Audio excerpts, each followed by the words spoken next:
இன்னைக்கு நம்ம இந்த வீடியோவில் பார்க்க போகிற பேஷண்ட் டெய்லியுமே ட்ராவல் பண்ணிட்டு இருந்துட்டு இப்போ அதனால கஷ்டப்பட்டு இருக்கிற ஒரு பேஷண்ட் தான் நம்ம பார்க்க போகிறோம். அவங்க ஒரு டீச்சர், மதுரையில் தான் வீடு, ஆனால் சிவகங்கையில் ஒர்க் பண்ணிட்டு இருந்தாங்க. இப்போ அங்கேயே சிவகங்கையிலே பெயின்னாலேயே இப்போ சிவகங்கையில் ஸ்டே பண்ணியிருக்காங்க. அவங்க பேஷண்ட் பேர் ஜாஸ்மின், வயசு 50 தான். அது சிவியராக neck pain, back pain plus shoulder pain, rotator cuff injury. So அவங்களால போர்டில் எழுத முடியாத அளவுக்கு அவங்களுக்கு சிவியராக ஷோல்டர் பெயின், கொஞ்சம் லைட்டாக நிமிர்ந்துட்டாலே அவங்களுக்கு தலை சுத்தல் வந்துடும். அப்படியே கிடினஸ் ரொம்ப ஜாஸ்தியாயிடும், வெட்டிகோன்னு சொல்லுவோம்ல அந்த ப்ராப்ளம், ப்ளஸ் சிவியரான பேக் பெயின். சர்விக்கல்ல C4 C5 C5 C6 ரெண்டு லெவல்லையுமே டிஸ்க் ப்ரொட்ரூஷன் இருந்தது.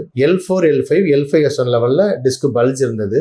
L4 L5 L5S1 ரெண்டு லெவல்லையுமே ஒரு லிஸ்டிசிஸ் மாதிரியான, அதாவது எலும்பு ஒன்னன் மேல ஒன்று லேசாக விலகின மாதிரியான சிச்சுவேஷன். மொத்தத்துல ரொம்ப வீக்கா இருந்தாங்க. இங்க வரும்பொழுது அவங்களே சொன்னாங்க, இதான் லாஸ்ட் சான்ஸ் சார், இங்கதான் ட்ரை பண்ண போறோம், இதுவும் இல்லைன்னா அப்படியே அமைதியா போயிட வேண்டியதான்ற மாதிரியான ஒரு வேலையை எழுதி கொடுக்குற நிலைமையில அந்த அளவுக்கு அவங்க ரொம்ப ஃபீல் பண்ணி தான் இங்க ஜாயின் பண்ணாங்க. 10 டேஸ் இருந்தாங்க, கம்ப்ளீட்டா சரியாயிட்டாங்க. அவங்களோட தலை சுத்தல் சுத்தமா இல்லாம போயிடுச்சு, கழுத்து வலி, ஷோல்டர் பெயின், பேக் பெயின் எல்லாமே சரியாயிடுச்சு. அவங்கள கம்ப்ளீட்டாவே சரி பண்ணி கொடுத்துருக்கோம்.